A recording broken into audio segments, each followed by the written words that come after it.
நான் தவறுகள் விடவில்லை.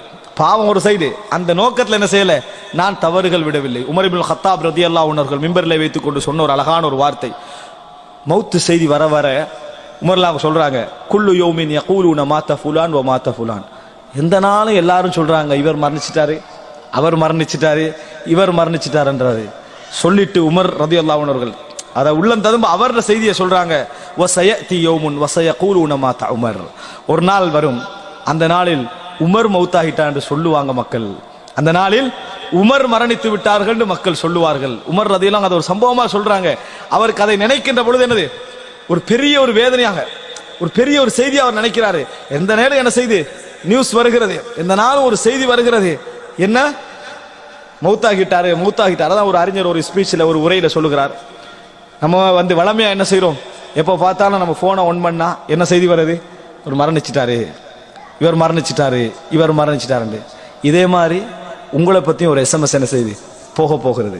நீங்க பார்த்துட்டீங்க எல்லாருடைய செய்தியையும், அதே மாதிரி உங்களை பற்றி ஒரு செய்தி என்ன செய்ய போகுது, போக போகிறது என்பதையும் நீங்க என்ன செய்யணும், ஞாபகம் வைத்துக் கொள்ள வேண்டும். எல்லாம் மற்றவர்களுக்கு என்பது போன்ற சிந்தனையோடு என்ன செய்யக்கூடாது, இருக்கக்கூடாது. அன்புள்ள சகோதரர்களே, இந்த நேரத்தில் இமாம், அதாவது அம்ர் இப்னுல் ஆஸ், நபித்தோழர் அம்ர் இப்னுல் ஆஸ் அவருடைய மரண வேளை.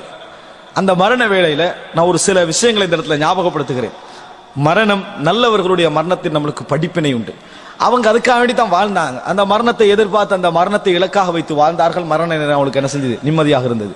அம்ர் இப்னுல் ஆஸ் அவர்கள் ஈஜிப்டுடைய எகிப்திய ஆட்சியாளர், அல்லாஹ் ரப்புல் ஆலமீன் தேர்ந்தெடுத்த நபித்தோழர்களில் ஒருவர், மிக சிறந்த நபித்தோழர் ஒருவர். மரண நேரத்தில் அழுகிறார். அவர் அழுகிற நேரத்தில் அவருடைய மகன் அப்துல்லா கேட்கிறாரு, ஏன் அழுகிறீங்க, நீங்க தான் ரசூலுல்லாஹ்வோட தோழராக இருந்தீங்க, நெருக்கமானவராக இருந்தீங்க, லா இலாஹ இல்லல்லாஹ் முஹம்மது ரசூலுல்லாஹ் களிமா சொன்னவர் நீங்க, ஏன் நீங்க அழுகிறீங்கன்னு கேட்கிறார். அவர் சொல்றாரு, மகனே, இன்ன அஃதல மா நுஇத்துஹு ஷஹாதத்து அல்லா இலாஹ இல்லல்லாஹ் மா நஉத்துஹு ஷஹாதத்து அல்லா இலாஹ இல்லல்லாஹ் வ அன்ன முஹம்மதன் ரசூலுல்லாஹ்.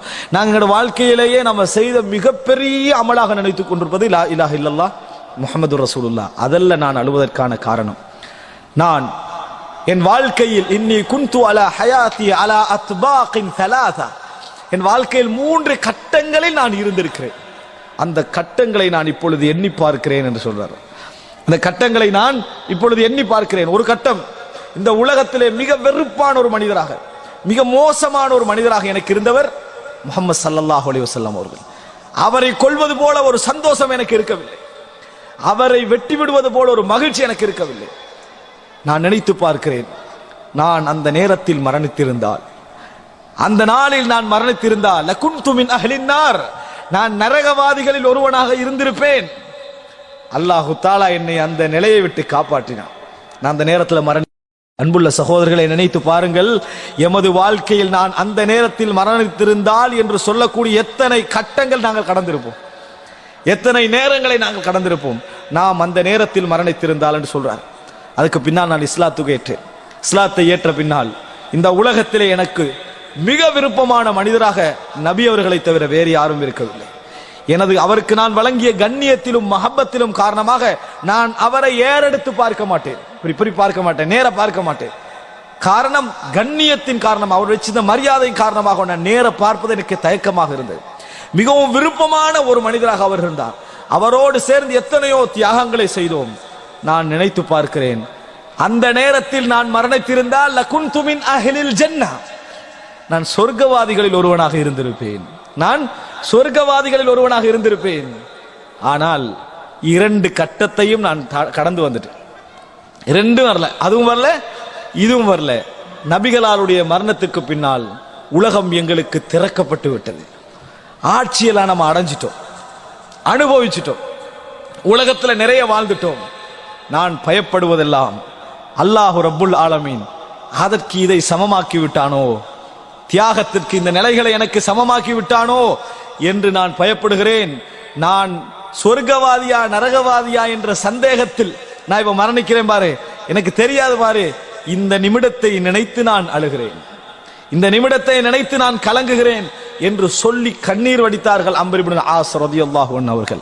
அன்புள்ள சகோதரர்களே, நினைத்து பாருங்கள், அவர் என்ன நினைக்கிறான்னு சொன்னா, நான் அப்போ மரணிச்சிருந்தா, நான் இந்த நேரத்துல மரணிச்சிருந்தா, நம்ம எவ்வளவு நினைக்கலாம், நான் உம்ரா செய்யக்குள்ள மரணிச்சிருந்தா, நான் உருக்கமாக அழுது சுஜூது செய்த நிமிடத்தில் நான் மரணித்திருந்தால், நான் தியாகம் செய்த ஒரு நோம்பாளியாக மரணிச்சிருந்தா நான் இந்த நிலையில மரணிக்கிறேனே என்று அவர் ஒரு நல்ல நிலையை சொல்றாரு. அல்லாஹ் எமக்கு ஒரு கெட்ட நிலையை ஏற்படுத்தி விடக்கூடாது. அல்லாஹ் ரப்புல் ஆலமீன் ஒரு கெட்ட நிலை ஏற்படுத்தி விடக்கூடாது. காரணம், இன்னமல் அமாலு பில் ஹவாத்தீம், அமல்கள் எல்லாம் முடிவை வைத்துத்தான்.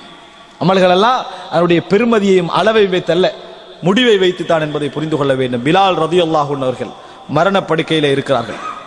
அந்த நேரத்தில் சுப்ஹானல்லாஹ், பிலால் ரலியல்லாஹு அன்ஹு அவர்கள் நபி அவரிடத்தில் உள்ள அளப்பெரிய ஒரு மஹப்பத்தை வைத்திருந்த வித்தியாசமான மனிதர்களில் ஒருவர். மரணிக்கிற நேரத்தில் குடும்பமே அழுது கொண்டிருக்கிற நேரத்தில் பிலால் ரலியல்லாஹுடைய முகத்தில் கலக்கமும் இல்லை, சிரித்துக் கொண்டிருக்கிறார். அவருடைய சிரிப்புக்கான காரணம் கேட்ட நேரத்தில் அவர் சொன்னார், கதன் நல்கல் அஹிப்பத முஹம்மதன் வஸஹ்பஹு, நான் நாளை நேசர்களை சந்திக்க போகிறேன், முகம்மதையும் அவனது தோழர்களையும் சந்திக்க போகிறேன். முகம்மதையும் அவரது தோழர்களை நான் சந்திக்க போகிறேன். அதை விட எனக்கு ஒரு மகிழ்ச்சி உண்டா என்ற கருத்தில் என்ன செய்றாரு, பிலால் ரலியல்லாஹு அன்ஹு அவர்கள் சந்தோஷமாக பேசினார்கள் என்பதை பார்க்கிறோம். அதே போன்று அன்புள்ள சகோதரர்களே, சுஃபியான் ஸௌரி ரஹிமஹுல்லாஹ் அவர்கள் மரண படுக்கையில இருந்து கொண்டிருக்கிறார்கள்.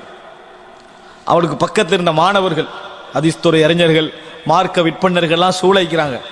அவர் ஒரு பெரிய ஒரு மார்க்க விற்பனர். அவர்கிட்ட கேட்கிறாங்க, என்ன இப்போ உங்களுக்கு என்ன நீங்க சொல்ல விரும்புறீங்க மற்றவங்களுக்கு என்றாங்க. அவர் குர்ஆன் வசனம் என்று சொன்னார், லிமித்லி ஹாதா ஃபல்லி அமலில் ஆமிலூன், இது போன்ற ஒரு நேரத்திற்காக அவர்கள் அமல் செய்யட்டும் என்று சொன்னார். இது போன்ற ஒரு நிமிடத்திற்காக அவர்கள் அமல் செய்யட்டும், அதைத்தான் நான் இப்ப என்ன செய்யலாம் அவர்களுக்கு சொல்ல விரும்புகிறேன் என்று சொன்னார் என்பதை பார்க்கிறோம். ஹஜ்ஜாஜ் இப்னு யூசுப் நம் கொடுங்கோல் ஆட்சியாளர்களில் ஒருவராக நாம் சொல்லுவோம். அவருக்கு நிறைய சிறந்த பக்கம் இருந்தது. அவர் மரணிக்கிற நேரம் அவரை சூழ இருந்த மக்கள் எல்லாம் அவருடைய அநியாயங்கள், அவரது கொடுமைகள், அவர் இதெல்லாம் பார்த்து என்ன வெந்திருப்பாங்க. அல்லாஹ் தஆலா இவருக்கு என்ன செய்யக்கூடாது, மன்னிப்பு வழங்க கூடாது, தண்டனை இவரை கிடைக்கணும், அப்படிதான் நினைச்சிருக்கணும். அந்த ஹஜ்ஜாஜ் இப்னு யூசுப் மரணப்படுக்கையில் இருக்கிற நேரத்தில் ஒரு வார்த்தை சொன்னார், சுப்ஹானல்லாஹ், யா அல்லாஹ், இவர்கள் எல்லோரும் இன்னஹும் யஸஅமூன அன்னக லா தக்ஃபிர்லி, நீ என்னை மன்னிக்க மாட்டாய் என்று இவர்கள் நம்பிக்கொண்டிருக்கிறார்கள். நீ என்னை மன்னிக்க மாட்டாய் என நம்பிக்கொண்டிருக்கிறார்கள். அல்லாஹும்ம இக்ஃபிர்லி, யா அல்லாஹ் எனது பாவத்தை மன்னித்தருள்வாயாக என்று துஆ கேட்டார். எப்படி? அல்லாஹும்ம இக்ஃபிர்லி, இவர்கள் எல்லோரும் நீ என்னை மன்னிக்க மாட்டாய் நினைத்துக் கொண்டிருக்கிறார்கள், யா அல்லாஹ் என்னை மன்னித்து விடு என்று சொன்னார்கள். அன்புள்ள சகோதரர்களே, இந்த செய்திகளை எல்லாம் நினைச்சு பாருங்க. இமாம் புகாரி ரஹிமஹுல்லாஹ் அவர்கள், அதாவது குராசானிலே ஏற்பட்ட அவரது பிரச்சனைக்கு பின்னால் திருமணம் முடிக்காமல் 40-50 வயது, அவருடைய இளம் வயது, போராட்டம், ஹதீஸ்களை எல்லாம் திரட்டி அங்க போய் இங்க போய் பெரும் கஷ்டங்களுக்கு மத்தியில் அவர் என்ன செய்யறாரு, கடைசியில ஹர்தனிக் என்ற ஊருக்கு வராரு. அந்த வீட்டிலே இருந்த நபர் இந்த செய்தியை சொல்லுகிறார். இரவு நேரம் இமாம் புகாரி அவர்களுடைய துஆவை நான் கேட்டேன். இமாம் புகாரி அவர்களுடைய துஆவை நான் கேட்டேன். எப்படி துஆ கேட்டார்னு சொன்னா, யா அல்லாஹ், இந்த பூமி எனக்கு நெருக்கடியாகிவிட்டது, இந்த பூமி எனக்கு நெருக்கடியாகிவிட்டது, எனக்கு ஒரு பொருத்தமட்ட மாதிரியான ஒரு நிலைமை என்ன செஞ்சுட்டு எனக்கு, ஏன்னா அவருக்கு எதிரான எதிர்ப்புகள் நிறைய வந்துட்டு ஆகிவிட்டது. இஸ்லாமிய சமுதாயத்துக்கு சேவை செய்தவர், பூமி எனக்கு நெருக்கடியாகிவிட்டது, யா அல்லாஹ் ஃபக்பித்னி இலைக், என்னை உன் பக்கம் அழைத்துக்கொள் அப்படின்னு என்ன செய்தாரு, ஒரு துஆ கேட்டார். காலையில் அந்த ஊரை விட்டு போவதற்காக அவர் என்ன செய்யறாரு, வாகனத்தை எடுக்கிறாரு, ஏற முயற்சி செஞ்சார், கீழே விழுந்து மரணித்தார். கீழே விழுந்து என்ன செய்தாரு, இமாம் புகாரி அவர்கள் மரணித்தார்கள். மரணத்துக்கு பின்னால இந்த செய்தி அவர் என்ன செய்யறாரு சொல்றார். இமாம் புகாரி இரவு நேரத்துடைய துஆவை நான் என்ன செய்தேன் கேட்டேன் என்று சொல்லி என்ன செய்யறார் சொல்றாரு. அன்புள்ள சகோதரர்களே, உலமா ஃபி ஃபிராஷில் மௌத், உலமா அல்ல, உலமா மகத்தானவர்கள் மரணப்படுக்கையில் என்ற ஒரு நூல். இந்த இஸ்லாமிய சமுதாயத்திலே வாழ்ந்த மிக முக்கியமான தலைவர்கள், மிக முக்கியமான இடத்திலே வாழ்ந்தவர்களுடைய மரண நேரங்களை எல்லாம் படிக்கிற நேரத்தில் மரணம் இவ்வளவு பெரிய சேவையாளர்களையும் தியாகிகளை எல்லாம் என்ன செய்திருக்கிறது, கொண்டு போயிருக்கிறது. யாரையும் இதுல என்ன செய்யவில்லை, விதிவிலக்குக்கு என்ன செய்யவில்லை, வைக்கவில்லை. இந்த இஸ்லாமிய சமுதாயத்துக்கு தூணென நம்பப்பட்டவர்கள் எல்லாம் மரணம் என்ன செய்திருக்கிறது, கொண்டு போயிருக்கிறால் அல்லாஹ்வுக்கு நாமெல்லாம் எம்மாத்திரம், நாமெல்லாம் ஒரு செய்தியே கிடையாது, அல்லாஹ் தஆலாவுக்கு நாமெல்லாம் ஒரு பொருட்டே கிடையாது. எனவே அன்புள்ள சகோதரர்களே, எம் வாழ்க்கை சீர்திருந்த வேண்டும் என்றால் மரணத்தை போன்று ஒரு உபதேசம் கிடையாது, மரணத்தை போன்று ஒரு உபதேசம் கிடையாது. மரணம் என்பது எமக்கு அடிக்கடி ஞாபகம் வரும் என்று சொன்னால் இன்னொரு சகோதரனுக்கு எதிராக நாங்கள் பெருமை அடிக்க மாட்டோம். மரணத்தை நினைத்து நீங்க சில அமல்கள் செய்கின்ற பொழுது எந்த லிமிட்டும் இல்லாமல் நீங்கள் செய்வீர்களா இருந்தால், அது எந்த தான தர்மங்களாக இருந்தாலும், உங்களை இழக்க வைக்கின்ற அளவுக்கு அது உங்களை கொண்டு போகமாக இருந்தாலும் அது இறைவனிடத்தில் குத்தம் கிடையாது என்பதை புரிந்து கொள்ள வேண்டும். உங்களது வாழ்நாளில் மரணம் என்கின்ற உங்களது சிந்தனை உங்களை உங்கள் வாழ்க்கை விட்டு வெளியேற செய்கிறது என்று வையுங்கள். உங்களை ஒரு தியாகத்துடைய உச்சகட்டத்துக்கு கொண்டு போயிட்டு வைங்கள். இறைவனிடத்தில் எந்த குற்றமும் கிடையாது. நீங்கள் உங்களது கடமைகளை செய்துகின்ற வரைக்கும், குடும்பத்தார்கள் உங்களது கடமையோடு உள்ளவர்களுக்கு கடமை செய்கின்ற வரைக்கும் உங்களுக்கு எந்த குற்றமும் கிடையாது என்பதை புரிந்து கொள்ள வேண்டும். அன்புள்ள சகோதரர்களை, இதனால் தான் நபியோடு வாழ்ந்தவர்கள், ரசூலுல்லாஹி ஸல்லல்லாஹு அலைஹி வஸல்லம் அவருடைய வாழ்ந்த தோழர்கள் எல்லோரும், அவர்கள் யாரும் ரசூலுல்லாஹி ஸல்லல்லாஹு அலைஹி மரணத்தை கண்டதனால, அவங்களோட மரணத்தில் வாழ்ந்ததுனால அவங்களோட யாருடைய வாழ்க்கையும் இன்பமாக திருப்திகரமாக அனுபவிச்சு கொண்டு அவங்க இருக்கல. பெரிய இடத்தெல்லாம் அடைஞ்சாங்க, திருப்தி வராது. அபூ ஹுரைரா ரலியல்லாஹு அன்ஹு அவர்கள் தனது மூக்கிலே கயிறை விட்டு தும்மலுட்டு கொண்டு பெரும் அந்த ஒரு ராஜட நிலைமையில் இருக்குமே அந்த மாதிரி தும்மலை விட்டு கொண்டிருக்கிற நேரம் சொல்றாரு, சுப்ஹானல்லாஹ், அபூ ஹுரைரா ஆட்சியாளராக இருந்து கொண்டிருக்கிறார். அபூ ஹுரைரா எப்படி இருந்தார் தெரியுமா என்று சொல்லி அதை ஞாபகப்படுத்துகிறார். சுப்ஹானல்லாஹ். ஹப்பாப் பின் அரத் அவர்களை நோய் விசாரிக்க செல்கிறார்கள், கண்ணீர் விட்டு அழுகிறார்கள். அப்துர் ரஹ்மான் இப்னு அவுஃப், முஸ்அப் இப்னு உமைர் மரணித்து விட்டார். இந்த நபித்தோழர் போய்விட்டார், அந்த நபித்தோழர் போய்விட்டார். இவர்கள் எல்லோரும் தியாகம் செய்தார்கள், இழந்தார்கள், சொத்துக்களை இழந்தார்கள், கஷ்டப்பட்டார்கள். இஸ்லாம் வெற்றி பெறுவதற்கு முன்னாலே அவர்கள் போய்விட்டார்கள்.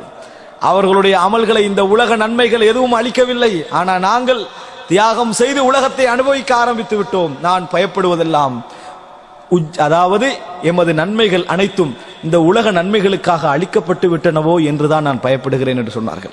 அன்புள்ள சகோதரர்களே, அல்லாஹு ரப்புல் ஆலமீன் ரசூலுல்லாஹி ஸல்லல்லாஹு அலைஹி வஸல்லம் அவர்களை சொன்னது போன்று உஸ்குரு திக்ர ஹாதிமில் லத்தாத், இன்பங்கள் எல்லாம் துடைத்தெறியக்கூடிய மரணத்தை ஞாபகப்படுத்துங்கள் என்று சொன்னது போன்று மரண விஷயங்களை மனதிலே கொஞ்சம் எடுத்து அல்லாஹு தஆலா சொல்வது போன்று குல்லு நஃப்ஸின் ذائقத்துல் மௌத் வ இன்னமா துவஃபூன உஜூரக்கும் யௌமல் கியாமah ஃபமன் ஸுஹ்ஸிஹ அனின் நாரி வ உத்கிலல் ஜன்னத ஃபகத் ஃபாஸ் வமல் ஹயாத்துத் துன்யா இல்லா மதாஉல் குரூர். அல்லாஹ் தஆலா சொல்லி காட்டுகிறான், ஒவ்வொரு ஆத்மாவும் மரணத்தை சுகித்தே ஆக வேண்டும். நீங்கள் உங்களது கூலியை கொடுக்கப்படுவதெல்லாம் மறுமை நாளில் தான். உங்கள் கூலி கொடுக்கப்படுவதெல்லாம் மறுமை நாளில் தான். யார் நரகத்தை விட்டு தூரமாக்கப்பட்டு சுவர்க்கத்திற்குள் நுழைக்கப்படுகிறார்களோ அவர் வெற்றி பெற்று விட்டார்கள். இந்த உலக வாழ்க்கை வெறும் ஏமாற்றமே அன்றி வேறு எதுவும் கிடையாது என்று அல்லாஹ் ரப்புல் ஆலமீன் சொல்லி காட்டுகிறான். அல்லாஹ் எம் அனைவரையும் இந்த உபதேசம் மூலம் எனக்கும் உங்களுக்கும் பிரயோஜனம் பெற்றவர்களாக ஆக்கியருள் புரிவானாக. ஹாதா மா இந்தி வல் இல்மு இந்தல்லாஹ் வ அகூலு கௌலி ஹாதா வ அஸ்தக்ஃபிருல்லாஹ லி வ லக்கும். வஸ்ஸலாமு அலைக்கும் வ ரஹ்மத்துல்லாஹி வ பரகாத்துஹு.